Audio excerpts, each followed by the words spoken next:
June 5, 1968, Senator Robert Kennedy was mortally wounded by gunshots in the pantry of the Ambassador Hotel. 5 other people in the crowd were also shot, none of them fatally.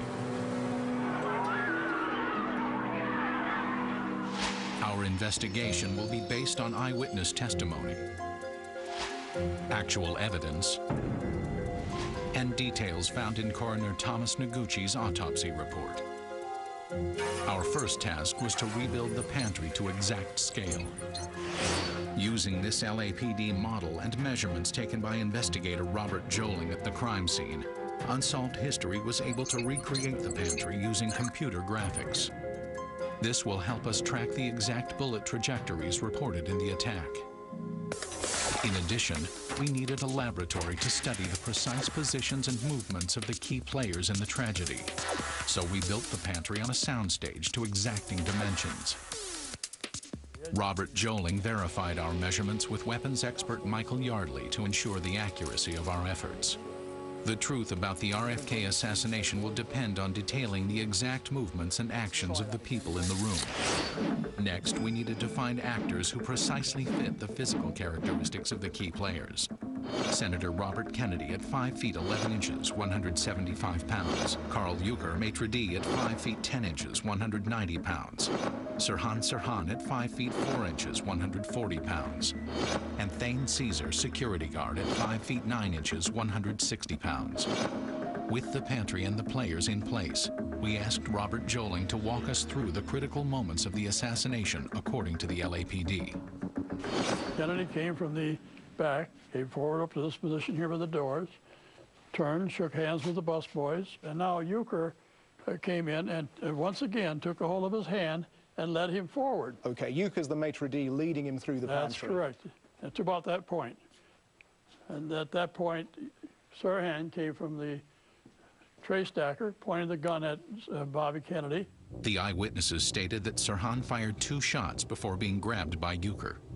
Euchre then grasped the gun, pushed Sirhan over the steam table, and Sirhan was firing his gun at that point. Later on, he was pushed farther down. It looks like a straightforward attack. Where's the problem? Well, let me show you how that would play out on the mannequin here, if I may use Robert Kennedy as an example. First of all, he was shot under the armpit with a bullet here. Can you see my figures here? Yeah. And here. And one bullet went through the top of his coat up here.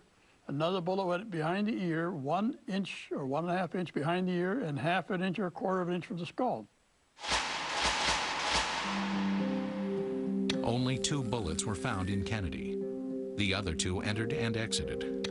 One entered just beneath his arm and exited without hitting any bone or vital organs through the front of his chest. The other bullet grazed his coat near his shoulder. The LAPD believes it was lost in the ceiling. Now, you think something doesn't quite add up. He could not have been shot by Sirhan if it happened in that position. So either one or 2 things had to happen. Either he got shot from behind by another person, or his body had to be twisted in such a fashion that Sirhan's gun somehow could come in and shoot that, but it had to go up on an angle, as I said before, in order to come to rest where they did. The most important voice at any crime scene may be the body. These autopsy diagrams explain the path taken by the fatal bullet. Entering just behind the ear, the projectile went up and in, a 15-degree angle up and a 30-degree angle forward. LAPD photos show detectives with fixed strings depicting bullet trajectories. But Senator Kennedy was not standing still during this attack. He was in motion. To demonstrate this, Unsolved History attached a laser to a special headband. If you turn around, please. I'm going to now fit the laser so it corresponds to the trajectory of the fatal shot. Working with a protractor, they position the laser at the precise angle indicated in the Noguchi autopsy protocol. Both the 30-degree forward angle and the 15-degree upward inclination must be considered. Some smoke in the air will illuminate the laser beam. And Bob, what do you think of the trajectory there now? I think that is quite accurate. I think it depicts exactly where the bullet went into the head. So wherever he moves his head, that 30-degree and 15-degree angle is going to remain constant? Yes, that's correct. In addition, we equipped a revolver to also fire a laser. Then we brought in the players. Would the bullet paths line up? Moving the players through the action several times, we discovered various possibilities for matching the trajectory of the fatal bullet. Even if the confrontation began face to face, Senator Kennedy, reacting to the danger and turning left, may have exposed himself to the fatal shot. But there were 3 shots with similar trajectories that hit Senator Kennedy. Could we line up all 3 entry points and bullet paths? To find out, we placed lasers to correspond with the other 2 bullets into Kennedy. Robert Joling verified the angles as reported in the autopsy. Could you just move your body to the right, to the left, chin down, chin up? Wherever he goes now, we can see exactly where those trajectories are. After one final adjustment, it was time to have the players restage the action. We're going to give it one more trial. Kennedy's walking in relatively slowly. Sahan's coming in. Remember, you're going to react as the gun's firing. You're going to turn away from the gun. The laser beam showed again that if Kennedy reacted defensively, turning to his left, it would be possible to line up all 3 trajectories. But there was another problem.